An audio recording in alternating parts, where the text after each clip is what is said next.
मेरे दिल में आज क्या है तू कहे ये देखा आपने ये बिना मेकअप की रूबी का। अरे अरे मोदी जी, ये क्या हाल बना रखा है, कुछ लेते क्यों नहीं? और नहीं तो कम से कम धर्मेंद्र प्रधान का इस्तीफा ले लो। फ्रेंड्स मित्रों से सीधे फ्रेंड्स, जेनजी से कनेक्ट करने की कोशिश, 8 10 कैमरों से सीधा सिंगल कैमरा शूट, लो एंगल वाइड शॉट से सीधा लो एंगल क्लोज शॉट। पता है, वीडियोग्राफी और फोटोग्राफी की दुनिया में इसे फोटो लेने का सबसे घटिया एंगल माना जाता है। मैंने एक बार गलती से ऐसे ही इसी एंगल से भाई बीवी की फोटो खींच ली, उसने मुझे तलाक का नोटिस भेज दिया। भले मन तो मेरा नीला ड्रम मंगवाने का था, लेकिन ब्लिंकिट पे मिला ही नहीं। ये क्या क्या वीडियो बनाई है सर जी आपने? आधे देश ने तो मानने से ही इनकार कर दिया कि ये वीडियो खुद मोदी जी ने पोस्ट की है। उनको लग रहा है कि मोदी का कोई एमएमएस लीक हो गया। मैं जानता हूं। अरे कुछ नहीं जानते आप तो ये भी नहीं जानते कि ये जिनके लिए रात को 12 बजे आप वीडियो बना रहे हो, 1:30 बजे ट्वीट कर रहे हो, ये सारे पाकिस्तान और चाइना के एजेंट हैं। ये सिर्फ सनातन और आपकी सरकार को बदनाम कर रहे हैं। इनको विदेशों से फंडिंग हो रही है। इन लोगों ने बताया नहीं आपको? ये तो दहशतगर्दों का बी टीम है। उसमें एक भी विद्यार्थी नहीं था, भाड़े का टट्टू। छात्रों के भेष के अंदर ये भेड़िए है। सही बात है, ये जेनजी भेड़िए तो हैं भाई, क्योंकि सारी मीडिया ने मिलकर कई साल की मेहनत से मोदी जी की जो इमेज बनाई थी, उसको ये चिंटू मिंटू एक हफ्ते में कच्चा चबा गए। जिस मोदी को मीडिया ने विश्व गुरु, विश्व विजेता, विश्व विधाता, विश्व आत्मा, विश्व विख्याता, पता नहीं क्या क्या घोषित किया था, उसको मीम बना के छोड़ दिया। देखो ना, जिस सोनम वांगचुक पर कल तक एनएसए लगा रहे थे, देशद्रोही बता रहे थे, उसे आज जी जी करके बोल रहे हैं। मुझे तो समझ नहीं आ रहा कि मोदी जी के इस यू टर्न के बाद ये बेचारे न्यूज एंकर टीवी पे कैसे जाएंगे, ये स्क्रीन पे क्या मुंह दिखाएंगे। अरे यार बस आज ना वैसे ही एंकरिंग कर लेता हूं, आज मेकअप की जरूरत नहीं है। मोदी जी ने मुंह पे बहुत थूक दिया। बेचारों की जिंदगी में सिर्फ एक ही काम बचा है, थूको चाटो, थूको चाटो। सिर्फ अपना ही नहीं, मोदी का भी चाटो।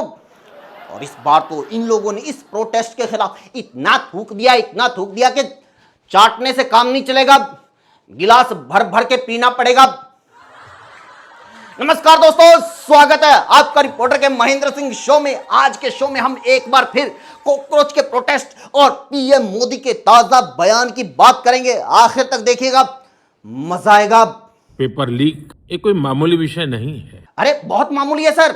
धर्मेंद्र प्रधान से पूछो, यूं चुटकियों में करवा देते हैं, क्योंकि उनको पता है कि इस सरकार में पेपर लीक हो, ट्रेन एक्सीडेंट हो, आतंकी हमले हो, चढ़ावा चोरी हो, किसी की कोई अकाउंटेबिलिटी थोड़े है। यहां तो कुछ भी अनाप शनाप एग्जाम्पल, कुछ भी एक्सक्यूज देके उसको जस्टिफाई कर दिया जाता है। अरे क्या हुआ, इस सरकार में नीट का पेपर लीक हो गया, पिछली सरकार में तो वो भी हुआ था, पिछली सरकार में तो ये भी हुआ था। इसलिए धर्मेंद्र प्रधान को पता है कि अगर इस देश में कोई पेपर खरीद के भी डॉक्टर बन गया तो वो संभाल लेगा, क्योंकि उसको किसी का इलाज थोड़े करना है, उसे तो सिर्फ यही बोलना है, अरे तो क्या हुआ, मैंने तुम्हारी गलत टांग काट दी, पिछले हफ्ते तो मैंने गलती से किसी की गर्दन काट दी थी, वो बेचारा तो कुछ नहीं बोला। लाखों विद्यार्थी और उनके अभिभावकों के लिए बहुत ही पीड़ादायक है। सर जी कोई पीड़ा वीड़ादायक नहीं है, सब नॉर्मल है। क्या हुआ, 20-25 बच्चों ने अपनी जान दे दी। इससे ज्यादा लोगों को तो आपकी सरकार रोज गड्ढों में गिरा के मार डालती है। इससे ज्यादा लोगों को तो सरकार एक फ्लाईओवर गिरा के मार देती है। अरे हमारे अश्विनी वैष्णव जी, इनको देखो, 300 लोगों को तो एक ट्रेन एक्सीडेंट में निपटा देते हैं। आज तक इनका इस्तीफा हुआ तो बेचारे धर्मेंद्र प्रधान का स्कोर ही क्या हुआ है। और वैसे भी पेपर लीक की वजह से मरने वालों में कोई नेता, मंत्री या न्यूज एंकर की औलाद थोड़े है जो इतना इमोशनल हो रहे हो।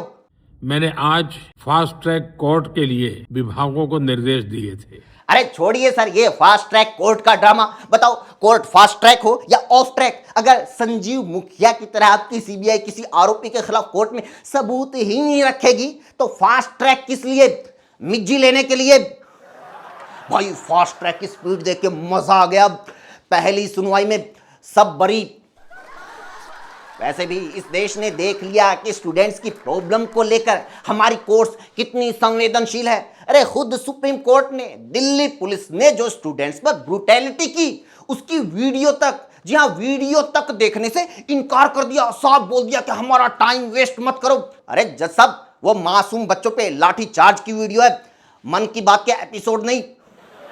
अच्छा, जितना स्टूडेंट्स को लेकर कोर्ट और सरकार संवेदनशील है भाई, इतने ही ये हमारे बॉलीवुड के सुपरस्टार्स हैं। कई तो अब तक भी पूरी तरह चुप हैं, कुछ इक्का दुक्का बोल रहे हैं, लेकिन वो भी बड़े डिप्लोमेटिक तरीके से कि मैं समर्थन तो करता हूं लेकिन प्रोटेस्ट में ऐसा नहीं होना चाहिए, वैसा नहीं होना चाहिए। मतलब सपोर्ट में भी टर्म्स एंड कंडीशंस अप्लाई। अबे सपोर्ट दे रहे हो या पॉलिसी बेच रहे हो? देखो मैडम, इस पॉलिसी में ना 5 साल के बाद आपको 20 लाख रुपए मिल जाएंगे, 10 साल के बाद 40 लाख रुपए मिल जाएंगे और 10 लाख तो बहुत ही जल्द मिल जाएंगे। जल्द मतलब अरे बस आपके पति के मरते ही। भाई किसी को सपोर्ट करना है तो दिल से करो, खुल के करो, नहीं तो अपने गटर का शटर बंद करके चुपचाप बैठे रहो। वैसे भी इस आंदोलन को जो बच्चे चला रहे हैं उन्होंने बता दिया कि उनको किसी के सपोर्ट की जरूरत नहीं है। अगर उनके साथ सरकार ने कोई गंदा खेल नहीं खेला, कोई घटिया साजिश नहीं रची, तो भाई ये लोग अपनी बात मनवा के ही मानेंगे। क्योंकि आप लोगों को याद है कि कुछ साल पहले वो छोटे छोटे बच्चों की वीडियो वायरल होती थी, वो जो किसी भी दुकान के सामने मॉल के अंदर जोर जोर से रोने लगते थे, फर्श पे लेट के चिंगाड़े मारते थे, मम्मी पापा मुझे एक खिलौना चाहिए। भाई वो पूरी मार्केट में मम्मी पापा को इतना शर्मिंदा कर देते थे कि आदमी को औकात से बाहर जाकर भी बच्चे को खिलौना खरीद के देना पड़ता था। मैं बता रहा हूं, ये वही जिद्दी बच्चे अब बड़े हो गए हैं। लेकिन ये बात ना तो सरकार समझ रही है और ना ही बेचारे वो धर्म के रक्षक जिन्होंने 8वीं क्लास में स्कूल छोड़ दिया। अरे हम नहीं पढ़ते, हम नहीं स्कूल जाते, स्कूल में तो मुगलों का इतिहास पढ़ा रहे हैं। अब ऐसे ही कुछ लोग सामने आ रहे हैं जो कह रहे हैं कि ये कोई बच्चे नहीं हैं, देशद्रोही हैं, इनको मार मार के भगाना चाहिए, इनको जेल में डालना चाहिए। इन्हीं में से एक है पिंकी चौधरी। इन्होंने कहा है कि हमारे संगठन के लोग 26 तारीख को स्टूडेंट्स का पिछवाड़ा लाल करने के लिए दिल्ली जाएंगे। अरे पिंकी भाई, ये क्या पूरी दिल्ली में भटकते फिरोगे? बेवजह लाखों बच्चों के बीच में जाने का रिस्क लोगे? मैं तो कहता हूं सबसे पहले उनके पिछवाड़े लाल करो जो जूस पिला के इनका अनशन खत्म करवा रहे हैं, जो इन देशद्रोहियों को बातचीत के लिए बुला रहे हैं, जो रात को जाग जाग के इनके लिए वीडियो बना के आग्रह कर रहे हैं। पिछवाड़ा लाल करना तो दूर, एक बार बस ऐसे ही वीडियो बना के सिर्फ ऐसा करने का ऐलान कर दो, फिर पता चलेगा। अमित शाह जब भी बोलते हैं तो बैकग्राउंड में कौवों के चिल्लाने का साउंड इफेक्ट क्यों आता है? अब बात उन लोगों की भी कर लेते हैं जो इस प्रोटेस्ट का विरोध कर रहे हैं, फालतू में एक्सक्यूज देते रहते हैं। अरे वहां हम चले तो जाते, लेकिन वहां तो ये अरुंधति राय आ गई, वहां तो कुणाल कामरा चला गया, अब ये आंदोलन अपवित्र हो गया, हम वहां क्यों जाएं? हाँ तो मध्य प्रदेश में आदिवासी आंदोलन में चले जाओ, मणिपुर चले जाओ, उत्तराखंड चले जाओ, वहां तो कुणाल कामरा नहीं गया। और किसी भी प्रोटेस्ट में कौन गया? इससे इंपॉर्टेंट होता है इशू कि प्रोटेस्ट क्यों हो रहा है। और इशू ये है कि जिस आदमी की वजह से 20 से ज्यादा बच्चों की जान गई, लाखों बच्चों के कई साल बर्बाद हुए, उसे पद पर रहने का कोई अधिकार नहीं है। इसी के साथ वीडियो में इतना ही दोस्तों। कैसी लगी कमेंट करके जरूर बताइए। प्लीज और लोगों तक पहुंचाइए, शेयर कीजिए, क्योंकि हमें व्यूज की सच में सख्त जरूरत है। हमसे जुड़ने के लिए चैनल को जरूर सब्सक्राइब कीजिए, हमें प्लीज इंस्टाग्राम के ऊपर भी फॉलो कीजिए। Thank you so much.